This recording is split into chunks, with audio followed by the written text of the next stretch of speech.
Okay, cool.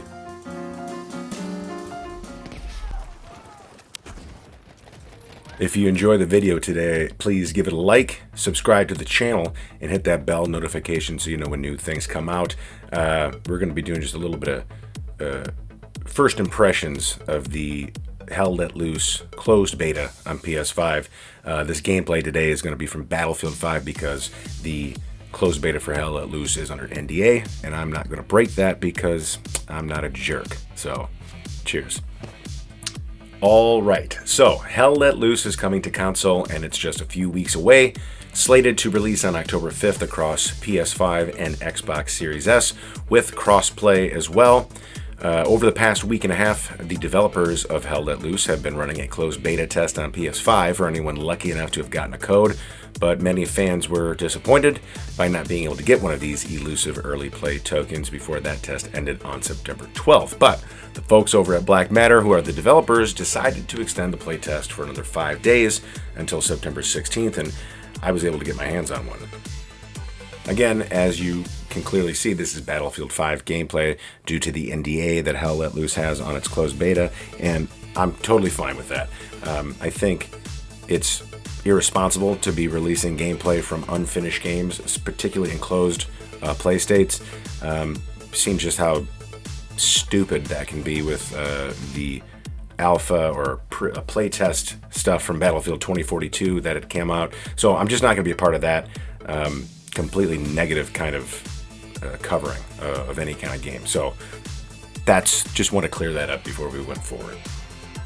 Now, if you're not familiar with Hell Let Loose, it's a massive World War II tactical FPS that features 50v50 matches in real-world battles that occurred during the largest war ever fought in human history. Hell Let Loose also offers players a far more hardcore, but more so than hardcore, realistic experience. And, you know, in all honesty, this closed beta has been a ton of fun so far to play. And while it's had some bugs and other issues on PS5, this is to be expected, and fixing those before launch is the whole reason for beta testing in the first place. So I think the first thing you're bound to notice when you dive into this is the lack of hand-holding the game puts forward. And if you watched anything on PC about it, you may have known this already going in, but you will find this out regardless. There are some very basic prompts to explain core functionality, but for the most part, you're going to have to figure these things out on your own or with your team by asking questions using the VoIP, which is a huge part of this game and it really needs to be used.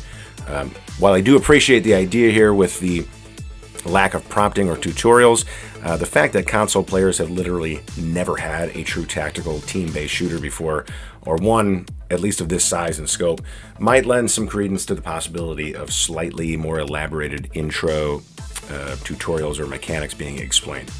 And from a gameplay standpoint, the console version does not seem to have been watered down at all, and for that reason I don't see the harm in giving newer players some extra information to help boost the playability and possibly the longevity of this game right out of the gate.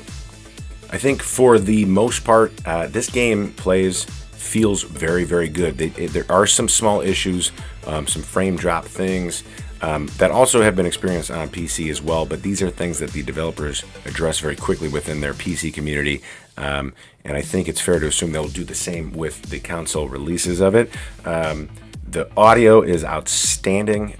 You will hear every crack of every bullet that whizzes over your head, and you will undoubtedly you're gonna feel like you're in this fight in every match you play, whether it be the sound of the bullet whipping over your head or the sound it makes when it smacks the dirt in front of you. It is incredibly immersive, incredibly.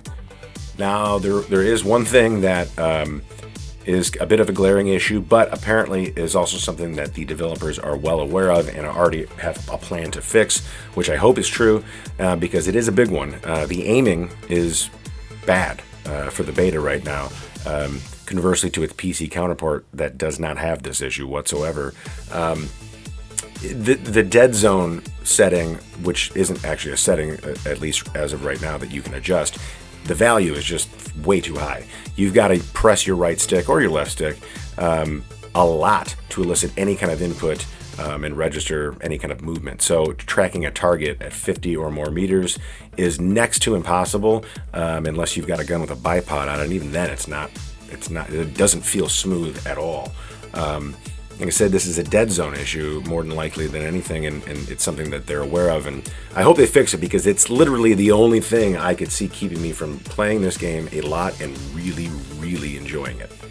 Now, one thing I'll leave you with that you might want to try is changing your video output settings on your PS5, at least for this game, to 1080p. I have mine set at 2160 typically because I've got a monitor that can handle that, but because this game has had issues in the past with some frame drops and some things like that, I wanted to try to maybe smooth out the experience and reduce as much input lag as I possibly could.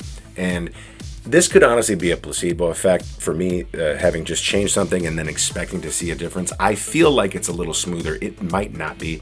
It might just all be in my head. I'd be interested to know if this works for you, so give it a try. Let me know. Also, thank you guys for stopping by. I hope you enjoyed this. Please give this video a like, subscribe to the channel, hit that bell if you're interested in getting updates on when new content comes out. I really appreciate you coming by and hanging out with me. I'm off to Oktoberfest in Cincinnati right now, so wish me luck that I get through that. And I'll be back on Monday with a gameplay video of